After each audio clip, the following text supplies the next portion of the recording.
নমস্কার। আমি জ্যোতিষতন্ত্র পি কুমার বলছি মন্ত্রের যন্ত্র থেকে।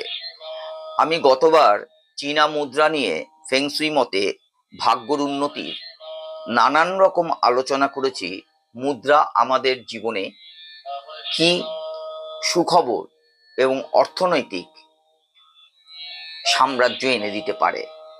আমি আজ যেই অডিওতে আলোচনা করব ফেংশুই নিয়ে, সেটা হচ্ছে ঘড়িতে সুন্দর বাজনাওয়ালা ঘড়ি। অনেক ঘড়ি আপনারা দোকানে গেলেই দেখতে পারবেন এবং অনেকের বাড়িতে আছে, যে প্রতি ঘন্টা সেই ঘন্টা বাজে এবং তার আগে একটা মিউজিক শোনা যায়। এই সব ঘড়িগুলো কিন্তু আমাদের জীবনের অনেক শুভ খবর যেমন বয়ে আনে। এছাড়াও এই বাজনা ঘড়ি আপনাদের মানুষের জীবনে একটা নতুনত্ব জীবন তৈরি করতে সাহায্য করে। আর ঘড়ি সবসময় হচ্ছে সেকেন্ড, আর সেকেন্ড মনে হচ্ছে প্রত্যেকটা মুহূর্ত। এই প্রত্যেকটা মুহূর্ত কিন্তু একটা করে সেকেন্ড হয়, আর প্রতিটা সেকেন্ড 60 বার বাজার পর হয় মিনিট, আবার 60 মিনিটে হয় 1 ঘন্টা, আবার 24 ঘন্টায় হয় একদিন। এইভাবে কিন্তু আমরা আস্তে আস্তে এগিয়ে যাই। তাই সেই ব্যাপারে যে ঘড়িতে সুন্দর বাজনা বাজে, এমন ঘড়ি আপনি কিন্তু পছন্দ করে যদি আপনি কিনে আনেন এবং আপনার ঘরে লাগান, তাহলে কিন্তু আপনার অনেক অর্থনৈতিক এবং বাজে যে নেগেটিভ আপনার ঘরে যদি থেকে থাকে, সেটাও কিন্তু দূর হবে। বাজনাটা যেমন নরম সুরের হয়, এটা মাথায় রাখতে হবে। যেই ঘড়িটা ঢাং ঢাং করে যদি বাজছে, এমন ঘড়ি কিন্তু আপনারা আনবেন না।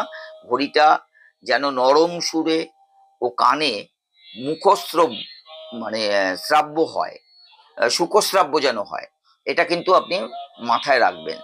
কারণ মনে রাখবেন যে ফেংশুই ভারসাম্য রক্ষা করে। তাই এই ভারসাম্য রক্ষা করার জন্য একটা জোরে আওয়াজ, একটা বিকট আওয়াজ, এইসব আওয়াজ থেকে দূরে থাকবেন।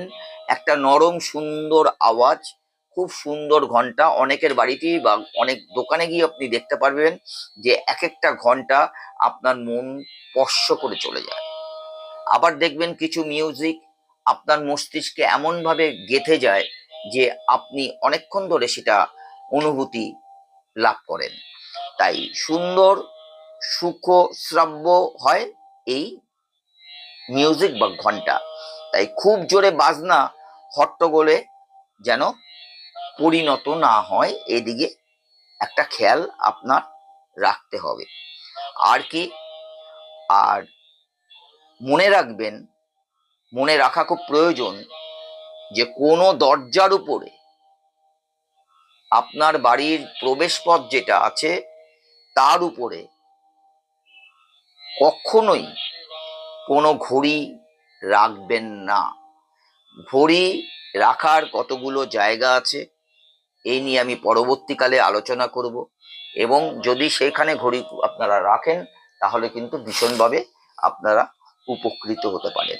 তবে সব সময় মাথায় রাখবেন, যখনই আপনি কোনো ঘড়ি কিনে আনবেন, সেই ঘড়ি দরজার উপরে বা কোনো প্রবেশপথের উপরে কখনোই ঘড়ি রাখবেন না।